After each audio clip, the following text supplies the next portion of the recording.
Our story is A Horse and Two Goats by R.K. Narayan. So I'll start with the original text. First, I will tell you the original text and then I'll explain it.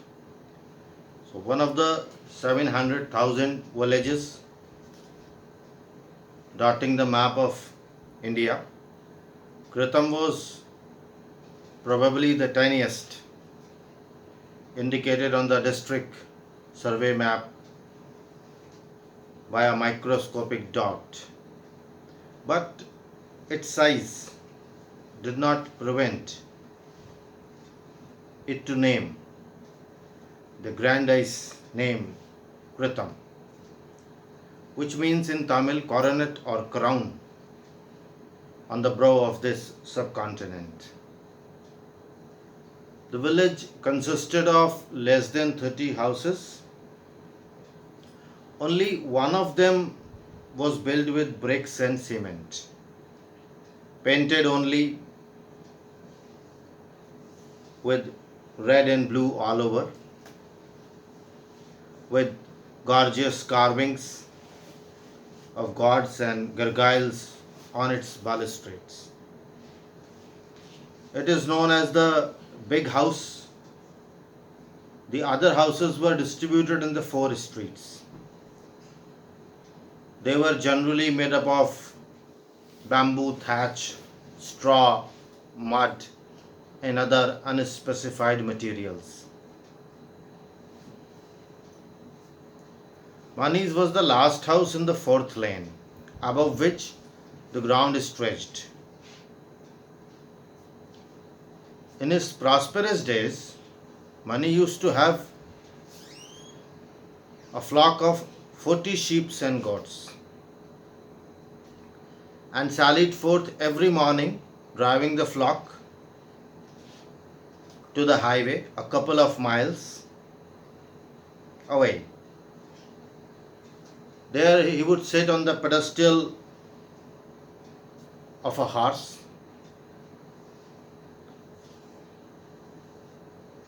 a clay statue of the horse, while his cattle grazed around him.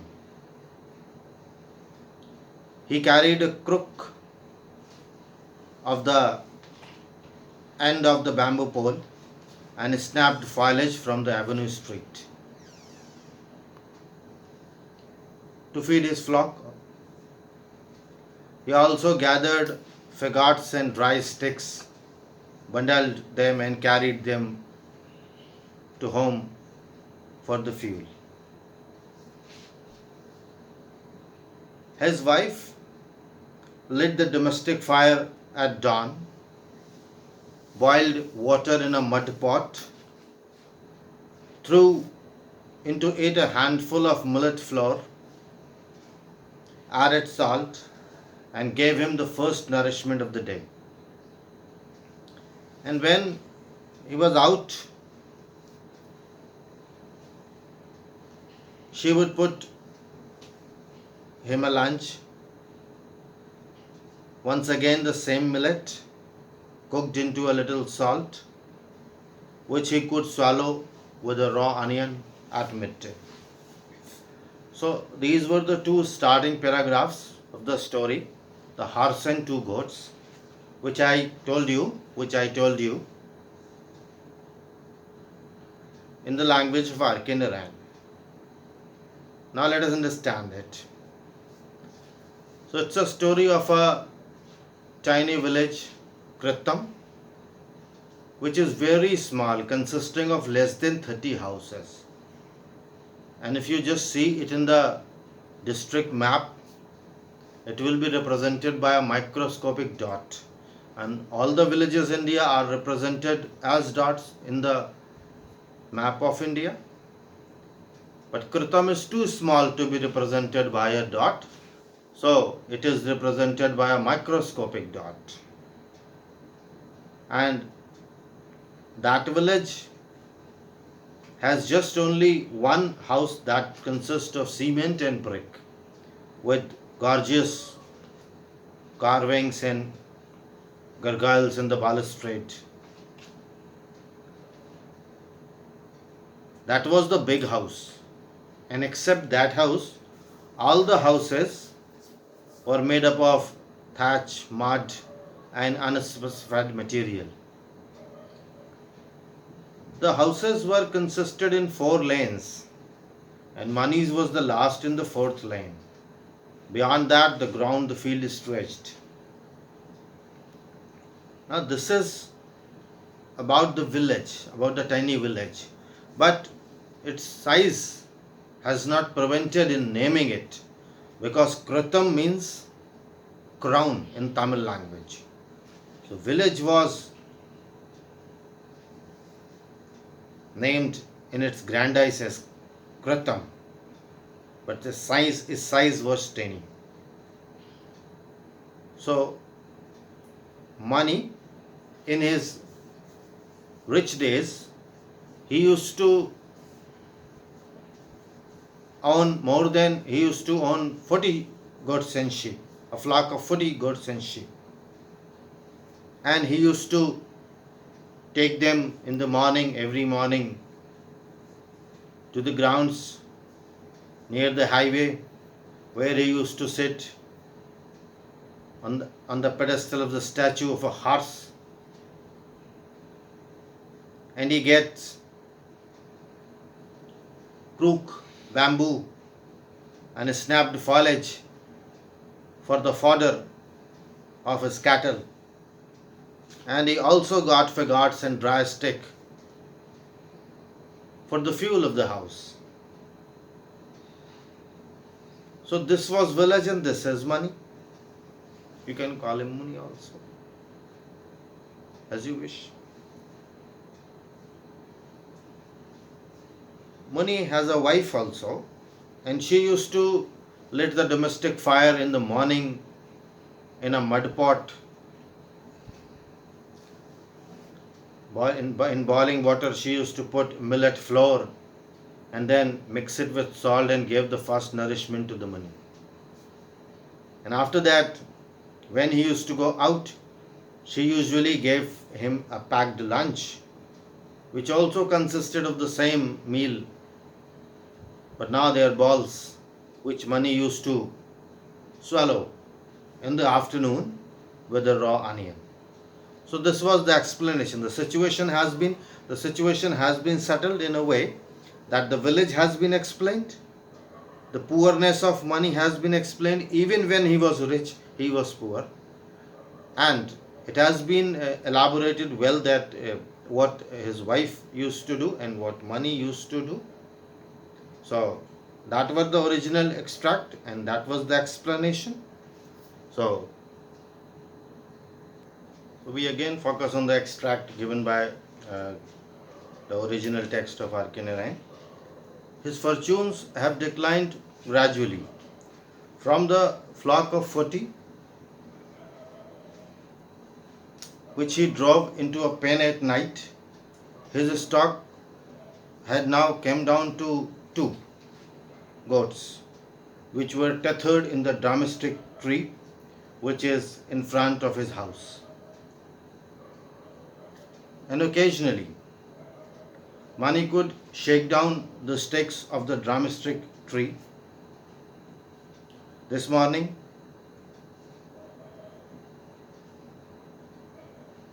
he got 6. He carried these drumsticks in the sense of triumph. Although no one could say that to whom this tree precisely belonged. But it was owned by Mani, because Mani used to live in the shade of this tree. His wife said, "If you are content with the drumstick leaf, I can make it, boil it, and salt it some for you." "Oh, I am tired of eating these leaves. I have a craving to chew the drumstick out of sauce, I tell you. You have only 4 teeth in your jaw, but your cravings are for big things. All right, get the stuff for the sauce and I'll prepare it for you. After all, next year you may not be alive to ask for the sauce. So first get me all the stuff, including a measure of rice or millet, coriander, gingerly oil, mustard, leaves, dal and chili. He repeated the list many times so that he may not forget it, and he went into the third street to a shop. So this was the extract. Now the story proceeds further. One time Mani was prosperous, and he drove in his pen 40 sheep and goats, but unnoticed his fortune declines. And now he has only 2 goats in his flock, which are tethered in a drumstick tree. And where is the drumstick tree? In front of his house. Every morning, usually, Mani goes to this drumstick tree and he shakes it to get leaves and sticks of that tree. This morning, he got 6, and with a sense of triumph, he returned to his wife. So his wife said, "If you are content with the drumstick, I can boil it for you and salt it for you." But Mani said, "No, I want to eat it with the sauce. I tell you," he said. His wife commented on him that you are too old. His wife said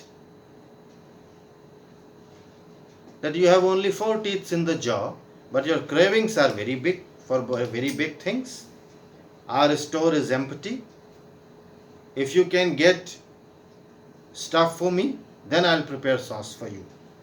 So she gave a list that get these things, then I'll prepare a sauce for you. She said, go and get some flour, mustard, leaves, gingerly oil. So Mani repeated these things and went to the shop which is on the 3rd street, as it has been discussed that there were 4 streets and Mani's house was last. So from the 4th he went to the 3rd street to the shop. So in this way the story proceeded. It's very clear that the family consists of only 2 old people, because it has been indicated that he has only 4 teeth in his jaw. But he wanted to eat drumstick with the sauce, and they have nothing in the house, not even mustard oil, not even gingerly oil, neither they are having flour. They are just owner of 2 goats. They used to eat drumstick and leaves and boil them. So they are very poor. But there is a love and affection between husband and wife. So they are talking in this way. So this was the proceeding in the story. Now again focus on the extract by the R.K. Narayan's story. Mani sat patiently on an upcase platform, upcase packing case below the platform of the shop. The shopkeeper paid no attention to him. Mani kept clearing his throat, sneezing, coughing, until the shopman could not stand himself and demanded, "What ails you? You would fly off to the gutter if you snore so hard." Young man, Mani laughed inordinately in order to please the shopkeeper at being called the young man. This completely won the shopkeeper man over. He liked his sense of humor to be appreciated. By thus humoring the shopman, Mani could always ask for one or two items of food, promising repayment later. When the shopkeeper is in good mood, sometimes he gives away the things. And when the shopkeeper suddenly loses his temper, he barks at Mani for daring to ask for the credit. The shopman said, if you have 5 rupees and a quarter, you would pay your ancient debt. How much do you have? I'll pay you everything at the first of this month. And whom do you expect to rob by then? Mani was caught and mumbled, my daughter has promised to send me the money. Have you a daughter? He sneered. The shopman sneered. And she is sending you money. May I know why? Birthday, 50th birthday, said Mani quietly. Birthday? How old are you?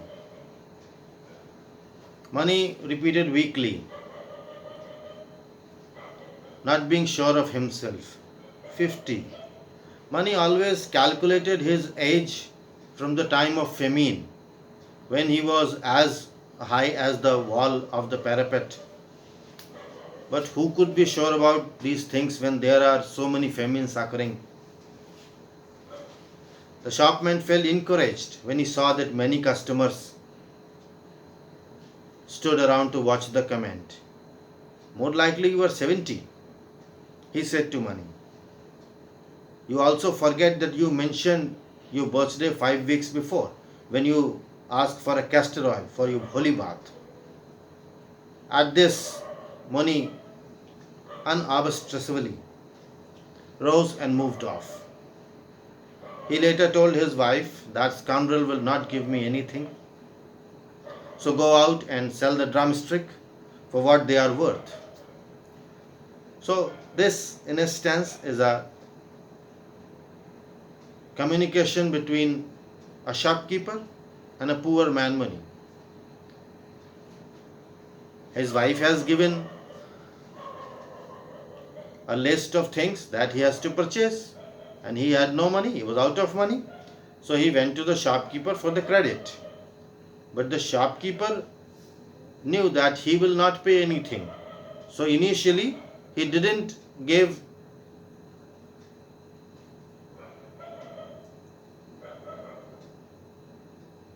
he didn't saw even money. So to draw his attention, Mani sneered and sneezed and coughed. Then he said that, young man, you will be in the gutter if you sneeze so hard. So Mani got the point. At calling him young man, he laughed inordinately to please the shopkeeper. And shopkeeper was pleased that his sense of humor being appreciated. So he started talking with the Mani. So just to talk with the shopkeeper, Mani has to do so much drama. And after that, he said, you have to give 5 rupees and a quarter to pay your ancient debt. And then Mani was bounded to tell a lie. He said that my daughter will send me money and I'll pay you on the next of the first month. Shopkeeper doubted that you even have a daughter. And what for she will send you money? He said, it's my 50th birthday. Shopkeeper said, you are not 50, you look 70. How old are you? How do you calculate? So Mani used to calculate his age from the time of a great famine when he was as high as the wall of the parapet. So he was not sure how old he is. Either he is 50 or he is 70. And then shopkeeper said, you forget that 5 weeks before you told me that it's your birthday and you got castor oil from me for your holy bath. Now Mani knew that I am not going to get anything and my sauce will not be prepared. So unabastrously He stood away and went to his wife and said, "That scoundrel will not give me anything. So get these drumsticks and sell out them, so they are worth for nothing." So this was the situation. This was the discussion between the shopkeeper and the money. Now we focus on extract of the story. He flung himself down in a corner to recoup himself from the fatigue of the shop. His wife said, "You are getting no sauce today, nor anything else. I can't find anything to give you to eat. Fast till the evening, and I'll do the good. Take the goods and gone away." She cried and added, "Don't come back before the sun is down." He knew that if he obeyed his wife, she'll conjure the food till the evening. Only he must be careful not to argue with her and irritate her. Her temper was independable in the morning, but it improved by the evening. She was sure to go work out, grind in the big house or scrap somewhere else and earn money so that she can buy some food and keep a dinner ready for him. Unleashing his goats from the drumstick tree, Mani started out, driving them ahead, giving weird cries from time to time in order to urge them to move. He passed through the village with his head bowed. He did not want to look anyone or to be accosted. A couple of cronies lounging in the temple corridor hailed him, but he ignored their call. The shopman has said he is 70. At the age of 70, one could only think to be summoned by the god.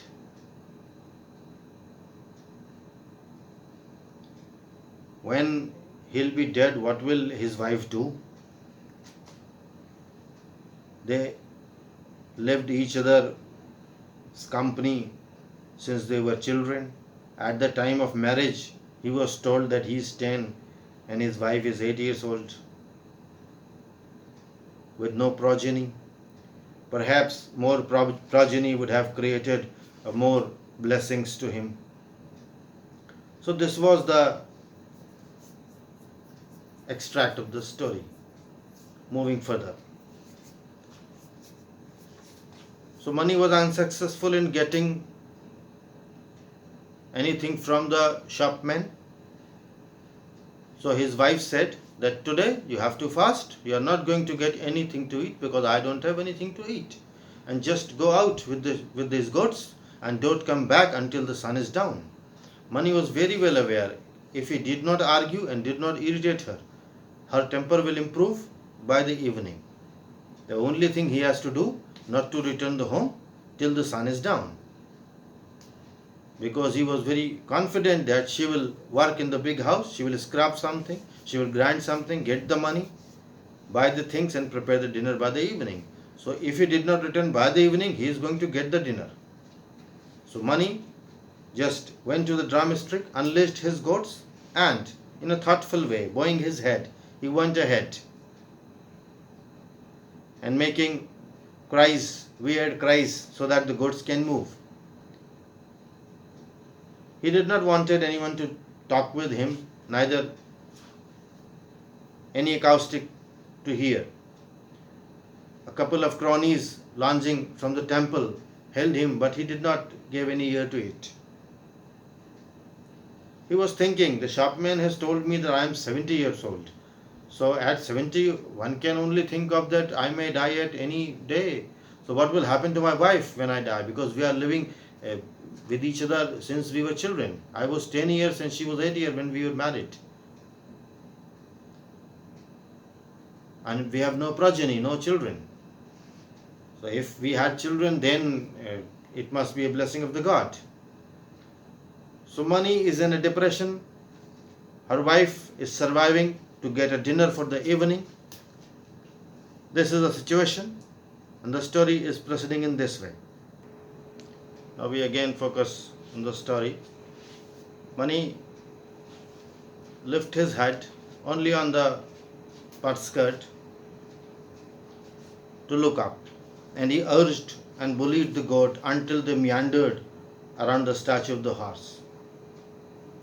He sat on his pedestal for the rest of the day. The advantage of this was that he can watch the highway where the lorries and the trucks go past by. So it gave him a sense of connecting to a larger world. The pedestal of the statue was broad enough for him to move around when the sun moves westward. He could also crush the belly of the horse for shade. The horse was nearly life-sized, molded out of clay, baked, burned, brightly colored, and reared its head proudly, prancing his forelegs in the air and flourishing his tail in a loop. Besides the horse stood a warrior with a seat-like mustache, bulging eyes, and aquiline nose. The horse itself was said to be white, as if the dhobi washed white sheet. But on its back it was covered with a brocade of red and black lace, matching the multicolored sash around the waist of the warrior.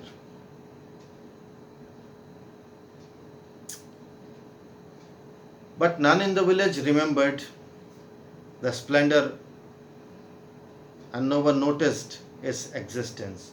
Even Mani, who spent all his working hours on the footstep of the statue, never bothered to look up. It was untouched even by the young Vandals of the village, who used to crouch the trees with their knives, and they used to crush the stones and inscribed lewd designs on the walls. The statue has been closer to the population of the village when the spot bordered the village. Mani sat at the foot of the statue, watching his two goats graze in arid soft cactus and the lantana bushes. He looked at the sun. It has tilted westward, no doubt, but it was not the time to go back home. Because if he went too early, he might not get any food. Also, he must give some time to his wife to cool down his temper so that she might sympathize her and prepare food for him. So this was the extract. Mani took his goat and thinking, he went to the pedestal of the horse where he used to sit, and that was a place where he was connected with the hilly region where the lorries and the trucks passed by. And why did Mani sit there? Because by sitting there he get a sense of connecting to the larger world. The horse in which pedestal Mani was sitting over was nearly life-sized, prancing his legs, and it has a tail which is looped, white in color, with the laces, red and black laces, and a sea-thin like mustache holding warrior sitting over it. And there is a matching of a waistcloth of the warrior with the lace of the horse. It was made up of clay, molded with clay. And this was untouched, unnoticed by the villagers and it was unspoiled by the young Vandals of the villages, because they used to spoil all the trees with the knives, and they used to spoil all the stones, and they used to cut out the stones and make them lewd designs in them. Even Mani, who used to pass his whole time in sitting on the pedestal of the horse, he has not noticed the colors and the designs of the warrior in the horse. And there was a time when this horse was near to the village boundary, but now that has shifted. So the horse was rather unnoticed. Sun has moved westward. The evening was coming, but Mani was thinking it's not right time to go, because if he went too early to the home, he might not get any dinner. Because if he get the dinner, if he want to get the dinner, he has to reach home time, so that the temper of his wife get cooled down, and she must gain some sympathy in her mind, so that she might prepare food for the Mani. So Mani thought that I'll go home. Obviously, it is getting dark. The sheep, the goats were rearing in the cactus and the lantana bushes. The sun was westward, but still Mani thought it's not a proper time. So the story is too long. I'll continue the story in the next video. So please do watch that in part 2. Thank you very much.